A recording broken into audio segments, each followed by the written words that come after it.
Hey, what's up? This is Scott from Syntax, and today I'm putting Copilot Workspace, GitHub's new code assistant tool, to the test. Now, I just wanted to see what this tool could do in its current state, and then we can compare this down the line to see if it continues to improve. So I put Copilot Workspace to the test on 5 increasingly difficult GitHub issues, some of which I purposely set it up to fail against, others which I would just hope it would succeed.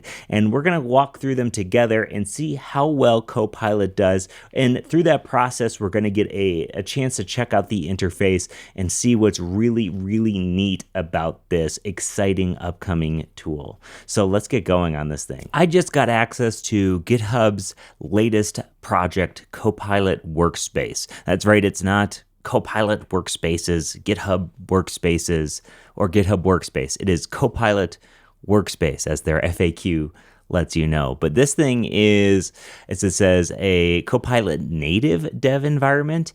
And you can see it takes a little bit different of an approach in terms of, well, you could say like Copilot for VS Code, in which what you're doing is you're iterating over some ideas. It's giving you a to-do list of sorts and then automating that process. So is Copilot the hands-off dev tool of the future?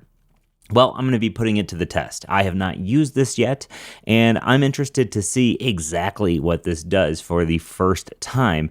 I feel like some of these are pretty easy. Some of these might be a little bit tough, but I think all of them are just things that are easy to offload, right? For instance, let's take a look at this first one. In fact, I haven't tried any of these. I have not tried Copilot Workspace yet, so we're going to see it together in action.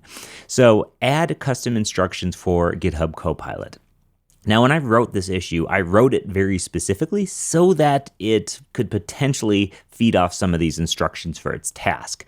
We should reuse the cursor rules file as a .github Copilot instructions file. Now, this is a new thing they also announced at GitHub Universe, which allows you to give your code base some rules. That way, Copilot has an understanding, right? You can tell it to prefer types over interfaces or classes for state instead of objects and functions, whatever, right?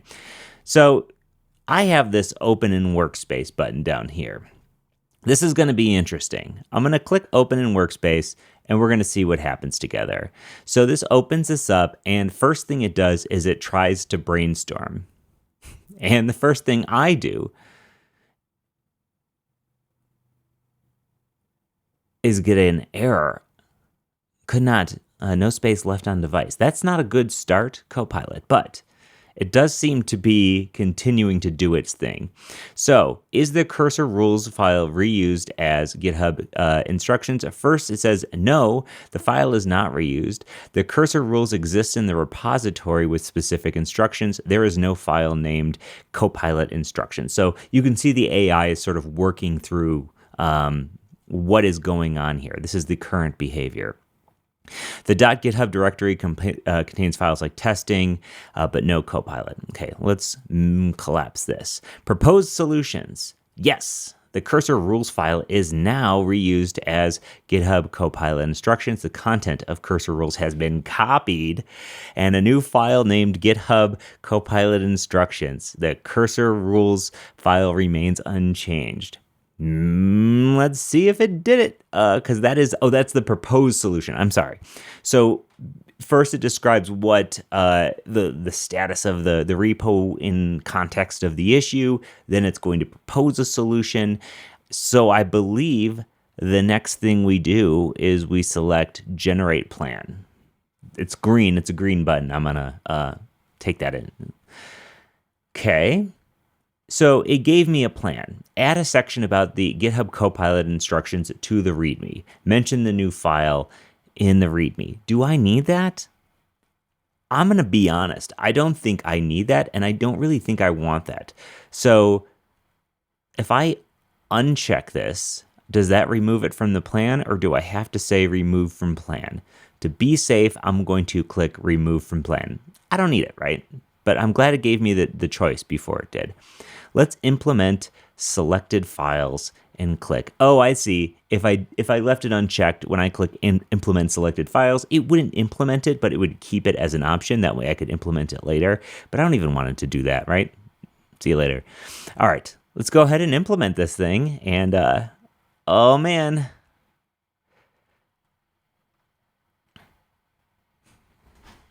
Copilot implement. Let me tell you, first and foremost here, this repo is literally copying the contents of one file into another file. Now, how hard would that have been to do on my local machine and commit and push up? I would have had it done by now. But if I knew what I was doing in this interface, click, click, go, right? That's a little bit different. So this is a easy task on purpose, right? We're going to see how this goes. So uncommitted changes here, files changed. Okay, looks like it did this. This is the file. Hey, just wanted to jump in real quick. So I actually recorded a follow-up attempting to do this again. Now, the end result of this first test, before I show you the second test, was that it created this unknown target file as a file without an extension. I ended up creating the PR, changing the file name, and merging it. So at the time, I counted this one as a partial failure, but you'll see in a second how it works now that it was updated. So I made a second issue. Now, this time it's slightly different. I just have copilot.md. This isn't a real type of file, but I thought it was a good opportunity to give it a second chance on this one because I do think it can accomplish this. There was the out of space bug as well as the unknown target bug. So we're going to see if this has been completed here. So we're going to click open in workspace,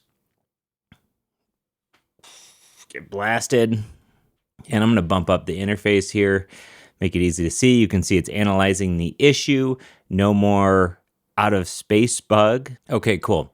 So it says no, the Copilot instructions MD file is not created. Okay. The Copilot instructions MD file exists and contains, so the current behavior, it found the Copilot instructions. Now, what's interesting about this is I specifically didn't say anything about Copilot instructions, but it was able to understand that that's what it was supposed to do. Now, I did ask it for specifically copilot.md, which I understand is atypical. So this is the current behavior, yes, but the proposed solution is the copilot.md is now created from the cursor rules file. I don't want it to do this one. I didn't ask it to rename anything, so we'll delete this one. The content of copilot.md matches the guidelines for cursor rules. That all sounds reasonable to me. So let's generate this plan. Let's see if it actually creates the file, and let's see if this issue is fixed. Okay, so oddly enough, there's two planned things, which is it's going to. Okay, let's see. So we don't want to do. No, I asked it specifically not to do this, and it still came up with this step. So I'm going to remove this step.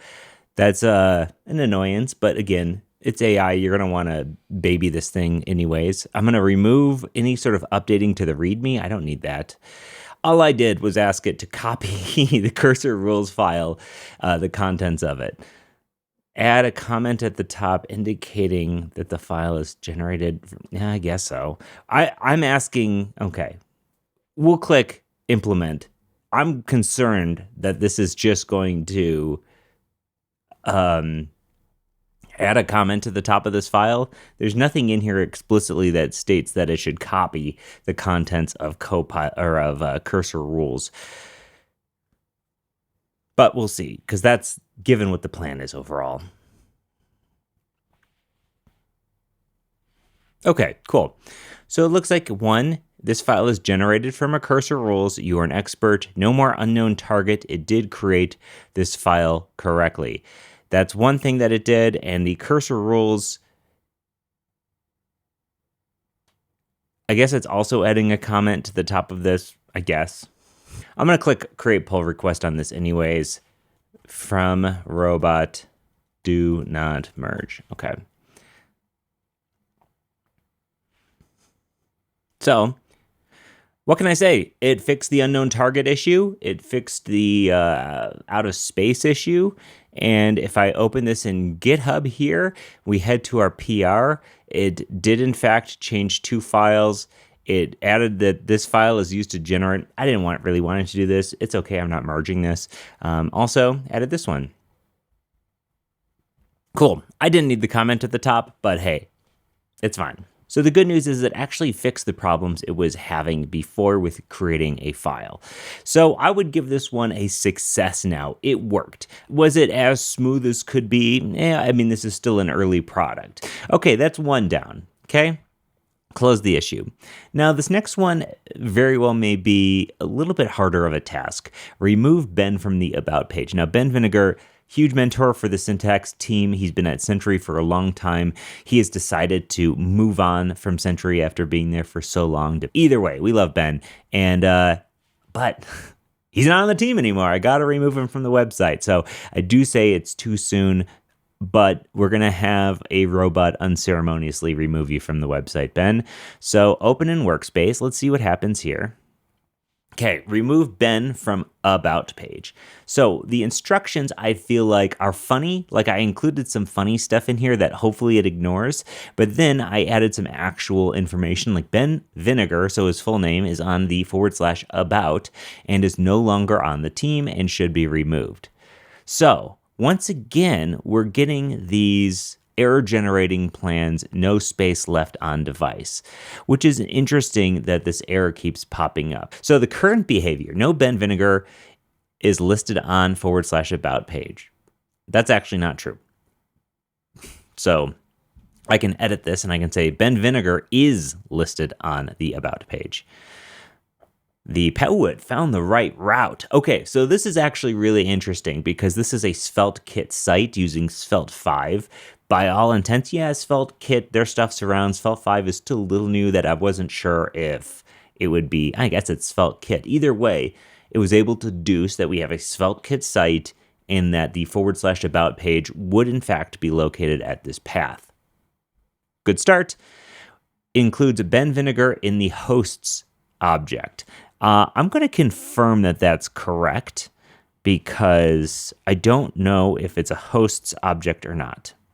And sure enough, we pop into the code and the object is named hosts. Okay, seems like an odd name for that object, but whatever. Ben Vinegar's details and image are displayed in the team member section. All good so far. Proposed solution. Yes, Ben Vinegar has been removed. No, that's not what we need to say. Let's just delete this step entirely. Delete item. Okay. It says on this page, remove Ben Vinegar from the host object.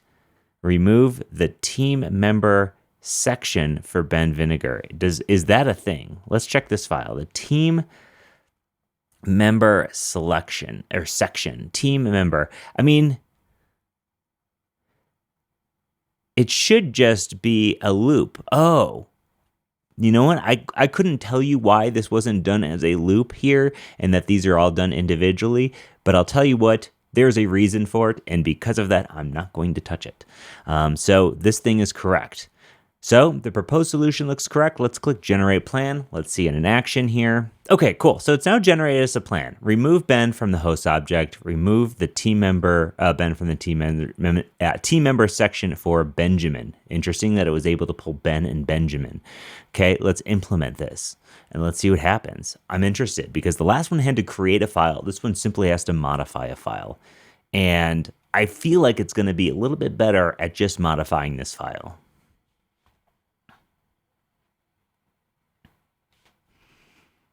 Now, I should say, folks, this is in real time, so jump forward if you would like to see. I'm personally curious about how long this will take, and maybe it's held up, or maybe that out of space issue actually means something, because this honestly shouldn't take that long, but again, it's not a full release of this product, so there's a good chance that they're either getting hammered with people trying it out for the first time, or there's still being kinks worked out.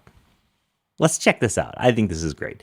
So the first thing it did is it did find that Benjamin had a photo. And this, I believe, because it's listed as Benjamin and we have Emo and B-Boy up here, that these are like the photos from when we were young. We have photos when you hover over. You can see it also removed Ben, Benjamin, Ben Vinegar, all this stuff from here. We should actually add blue sky to these. And the next, it should remove his section down here, which is team member Benjamin. Nice. Has removed that. Did not touch anything else, but it did seem like it also found the CSS. And this has a CSS override. So this is interesting that it found this. This is a CSS override simply because his photo was too light. Now, obviously it's a class of Benjamin, so it's easy to find. This one looks good. Let's create a pull request, and we can say removes Ben, sadly. And this is done by robots. Now, I'm just being cheeky. I do think that it actually adds that information. You can actually attach the issue directly from here, attach shared link as well, create pull request. I gotta say, so far, this is taking more time than it would if I was doing these by hand. But that's it. This one in particular was very effective. Now, this one doesn't need to be merged just yet. So I'm going to bug Wes, and I'm going to say, hey, Wes, review this PR. I'm not going to tell CJ. So we're going to let this, all of our actions run and things, and we're going to take on the next issue in line here. Okay, so you can tell by my wardrobe change here, there's been a time jump, but it did successfully do remove Ben from about page. That's great. This one worked. The creating a cursor file worked. Now, I want to toss it something that I believe is going to be kind of precarious here. Now, I've actually solved this issue already, and I can tell you it is a weird combination of several libraries. Now, I did add some more context. FS events from Sentry profiling node is causing some issues. Now, I don't think this is necessarily an issue with the Sentry package, but just a combination of several factors here. Now, if Copilot could understand this issue correctly, it would be able to actually check out our GitHub action, see potentially why it's not working, and try some things. Now, I've added this second comment in here for context to see as like a little bit of like, hey, you're not going to find this on your own. I know you're not going to. Well, one, because I've already tried it and it didn't. It's a bit of a mysterious bug, I'll say that. But two, if it has this information, is it going to use this to its advantage? So let's click open in Workspace. Let's see how this goes here. Let's see what it does.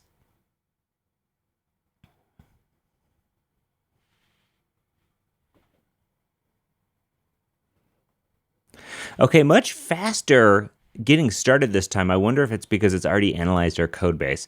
So the current playwright tests do not pass. Due to profiling node causing FS events issues. That is actually the problem. The playwright tests are configured in this. Sentry is in package.json.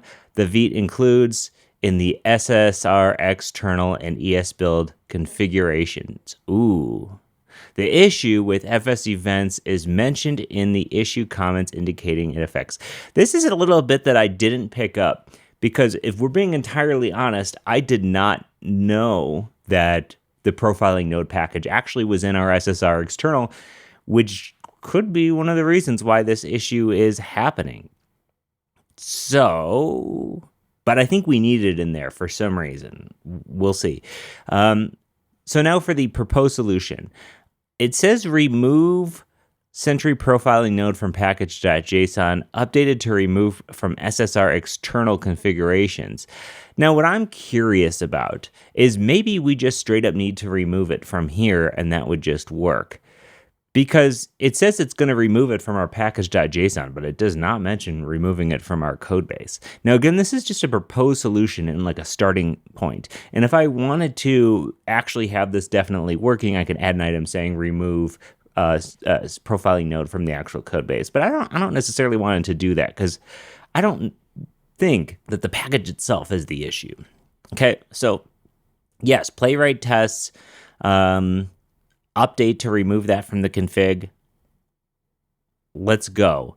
Let's go with the proposed solution. So this is the proposed solution. Now, one thing I don't necessarily understand is the proposed solution is different from the generate plan because the proposed solution is sort of like, here's how we think this thing could get solved. And then the plan is the exact making what edits to which files. So again, it's attempting to remove the package.json, even though I deleted that line. That's twice now that Copilot Workspace has been given some plan and then kind of ignored that within here. So I'm going to remove this from the plan entirely. And it looks like it has this exact same thing here twice. So I'm going to remove that. We're going to select implemented. Undoubtedly, this is going to create or modify this file correctly. It's typically very good at these types of things. So we'll see here the proposed solutions. Yeah, ooh, this is not, okay, another little bug here. So again, early product, I'm submitting these bug reports. What's interesting here is that it says there's a file change, revise, regenerate file, review changes. Let's see. For some reason, it's not opening the file. So, no, I don't want to do that. Okay, revise. No, I don't want to revise the file. I just want to see what this file is. And I guess open file is going to be the best way to do it. There we go. And it just shows us removing profiling node from our external and ES build here. Okay. Again, I think that's a bug. I'll have to submit that. No biggie. And let's go ahead from robot as test. I bet I'm really annoying Wes with all of these emails he's getting right now, because every time we do one of these, he gets an email. Let's actually see what happens here. Because if it found that it was external in the Vite settings and that's why it wasn't working, then I would chalk that up to being a huge win, because I did some work by looking over the error logs. Now, I would have been curious to know if it would have been able to find it all. I'm going to click on this run playwright test. I know what the error we're looking for is here. Obviously, it fails at some point right around here. It builds the site. It goes to run the test. Actually, it's installing playwright browsers right now. So this is the part where it normally starts to get upset here. So we're going to see if this continues to make it upset. And if it does, hey, I think this is a hard bug to solve, and I intentionally gave this one a difficult challenge of looking inside of a GitHub action to try to figure out what was going on. Okay, yeah, so segmentation fault, core dump. This is the same bug we're having before, so I'm going to go ahead and say close this fail. I'm going to go ahead and close this PR here. Now, I don't necessarily think this is a super failure on the Copilot Workspace, because it did kind of, it found some potential issues. It did offer to remove it from my package.json. Now, it did not offer to remove it from the files that it's referenced, but we never really gave it a chance to do that specifically. So who knows? It honestly could have done that. I'm going to put this one as a didn't quite get it, hard challenge. So let's give it another challenge here. Now this challenge is interesting for a couple of reasons. We have add JSON ID to the guest pages. Now this is part of structured data. And now with structured data, what you do is you add structured data via a script tag like this. Now, Wes has included a link to the documentation for structured data. He says we just need a type of profile page. And then I left a comment here saying, we currently don't have JSON ID on any pages, but we should add this to the individual guest pages. That way, we have some context, individual guest pages. So let's put it to the test. Let's see what it can do here. Open in Workspace. Let's go. And again, if you're working with any new tools like this, things that aren't publicly available, you do have to be bug tolerant. There will be bugs. There's always bugs. So if you see any hiccups or bumps along the way, I'm sure they are ironing them out. In fact, I've been on the Discord channel. I know the team is working really hard on this thing. No JSON ID profile page is not added to individual guest pages. No, it is not. The file, and this is the name slug, does not contain any structured data. The file server.ts does not include any structured data. It shouldn't. So we'll see what it does with that. It should not. Yes, the file does not include any JSON ID, but this is a server-based file, should not have that information. No other files related to the guest pages contain JSON ID. Accurate. Okay, yes, the JSON ID is now in individual guest pages, okay? So the nameslug page now includes an application LD plus JSON tag with JSON ID structured data from the profile page. The JSON ID structured data includes the guest name, description, and URL. That would be great. Thank you. So that all sounds good. Now, what I'm curious about still, because it does seem, if I modify these, it does not seem to care in the generated plan. And I wonder if that is how it's supposed to work or if I'm doing something wrong here. Okay, let's run this plan. Let's see what happens. Let's generate this plan. Add script. Beauty. Let's implement. Let's go.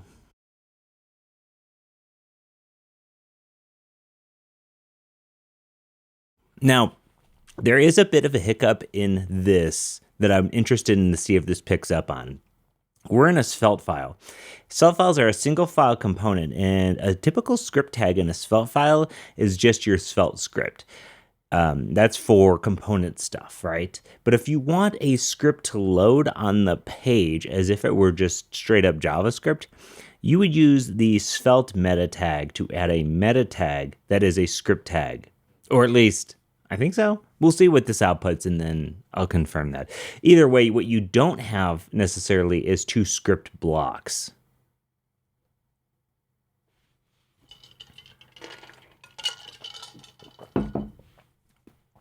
Now, this is interesting. This is extremely interesting.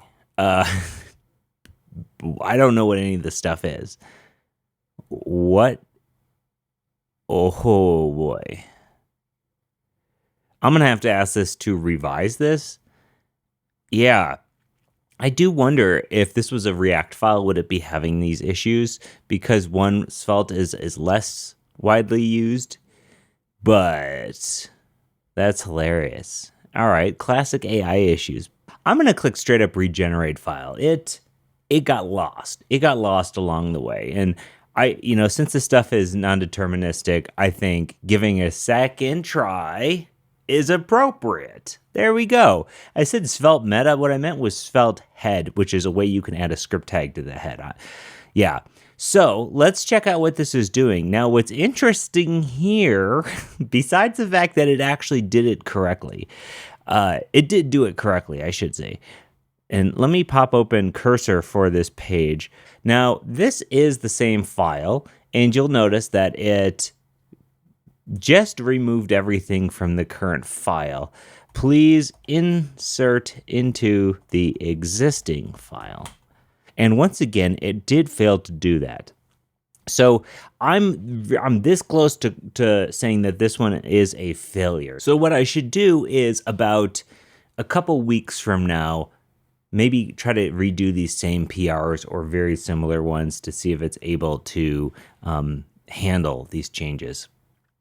Now, in an odd turn of events, it is now loading Google Analytics. Why are you doing that? I don't think we have anything about Google Analytics in here. And it added more metadata. I don't want it to add more metadata. I would just like it to add this app. And furthermore, it got rid of all of the stuff that we had here, added a main tag. What I don't understand is why it's not modifying the current file, why it's just deciding to create it all from scratch. Copilot, good try. Good try. A little bit of a failure. Now, if it didn't succeed at that one, I don't have a ton of hope for this one, which is honestly very complex. So we want to add a cookie warning banner to YouTube embeds, because the YouTube embed actually gives you a Google tracking cookie. We didn't know that. So what we want to do is we want to show you a dialog that says, hey, do you care if we are using cookies? Like a cookie warning banner. I'm going to modify this after the fact. I just want to see what it can do. And I want that to cookie loading banner to either show the YouTube embed if they say yes, or the YouTube nocookie.com. So Wes even spelled it incorrectly here, which, interesting. We'll see if it works, because I spelled it somewhat correctly right here. We'll just see what this does. This is a heavy task. We're going to see what Workspace does, okay? So far in my experience using this tool, I found that the current behavior and the proposed solutions are often very good. I've also found that the generated plans, they don't necessarily always pay attention to what's over here, but they are typically pretty good. So the end result would have a cookie warning displayed on YouTube videos. Cookie consent to layout. I can tell you right now this is not right because we don't have any YouTube players on layout.svelte. So this, that's not a correct part of the solution because that's just where we're loading the web component script. Updated listen links to include handling logic consent. This also does not exist in listen links, which means I'm going to delete this. It did, however, find, it's crazy because it just sees the word YouTube in like an import, and it's AI, right? There's no context. It sees the word YouTube. It's like, all right, there must be a YouTube embed here. But we specifically say YouTube embed, and although we are using, this is actually a bit of the reason why I'm a little sympathetic here, is that we use a web component for this, where typically you could just use the straight up YouTube embed, and maybe it's looking for that iframe. So the idea is to add a cookie warning component to our layout file. No, I already removed this from the proposed solution. So once again, it's adding things that I've removed from the proposed solution. And now create a cookie warning component. Add yes, okay, that all sounds good. And then what is this page right here? We'll see. Page.svelte. Also, not part of it. We're going to see what it actually creates for our cookie warning. I could modify this. I could update the plan as if it were to ask you to do this. That said, given where we're at, that it's unable to find the embed itself, okay. So this wants you to put it in a writable. Again, it's not using our code style. It's not using Svelte 5 like we asked it to. It's not knowing that our code base isn't Svelte 5, which was just released, but still. Function, accept, deny, on mount. Here's a cookie warning, you accept or deny it. From there, it will either show the current URL as a no cookie or a YouTube URL. Now, honestly, I don't know if this code will work. I mean, I think functionally this code will work as a Svelte component, but I don't know enough about YouTube no cookie to know that you just do an iframe with this URL in here. I think that might work. So I'm going to say that even though this failed to complete the task here, I think this was a tough task. One, we were asking it to only show or hide one or the other. It actually created a component that most likely will do that. Again, I don't necessarily know. Two, it failed though because it didn't identify where we were actually loading the YouTube video, where in fact there is, I believe, only one spot in this code base where we're loading the YouTube video, and it should have been able to find it. It found where we're loading the web component, but it did not find this. Did not find this, which is, yeah, it's understandable. It's not the typical way you do. I could have given it some more information and see if that were to actually fix it. Maybe even loads YouTube videos, okay, is the current behavior. Maybe even encapsulate this in component here so that way it knows to look for a component, potentially. I don't even know. Swap with new cookie warning video. Okay, let's see. Modified the plan. I'm going to see if it actually even proposes some of those things. Because like I mentioned before, I have noticed that it kind of ignoring these things. So once again, it's saying that it will do the cookie warning thing, and then it will import the cookie warning on layout on this page, which it has not identified the page where the YouTube video is. So I'm going to say this one fails as well. So what are the lessons that we learned from the current version of Copilot Workspace? Copilot Workspace is a tool that is still being worked on actively. It's still brand new. And in fact, I'm going to give feedback. I'm going to go in the Discord. I'll share this video with the team, and I know they're going to be able to do a lot with it. So where did it succeed and where did it fail? It succeeded in simple tasks of copying and moving files. it did that fine. It also succeeded in a simple task where it was very obvious. Go to the About page and remove Ben. Worked just fine there. 3, it also did what I asked it to do in the issue where we had our playwright test. This was kind of an impossible issue for it to solve, but what it could have done, and by all accounts, I think it did actually. What it did would have mostly solved this, where it was going to remove the Century profiling node, and as long as it actually pulled it from the file it was being used, then that would be a success as well. But this was a tough one. It also mostly succeeded in generating the proposed plan. It's only once you got from the proposed solution to the plan itself where there was a bit of a disconnect, and then from the plan to the generating of the files in the cookie warning example and the JSON ID example that it failed hard on. Now, this JSON ID one still mystifies me because it's not that different from remove Ben on the About page. There's not that much difference between these two issues, right? You're going to a page, you're simply modifying the file, you're adding something. And in this case, what we're asking it to add is very straightforward. Just like this. I think this one might even been a little bit more mysterious here. So it's interesting. I think this tool is great. What I would love to do is come back a month from now and try this again and see how much better it's gotten, because I do think this is a really, really exciting future tool here, and one that I think will change a lot of how we handle quick issues, quick bugs, right? It's fast to just be able to pop it open in Workspaces, have it do everything for you. You click go instead of cloning, pulling down, and modifying yourself. And now I think the speed will improve. I think the UI for it is great. I think it just needs to get a little bit more time in the oven before people are going to start really getting a ton of value out of it. So let me know, what do you think? Are you going to use Copilot Workspace? Is this a feature that you're looking forward to? What other tests would you like to see me put this thing through the ringer and see if we can actually knock out some harder bugs or some bigger issues?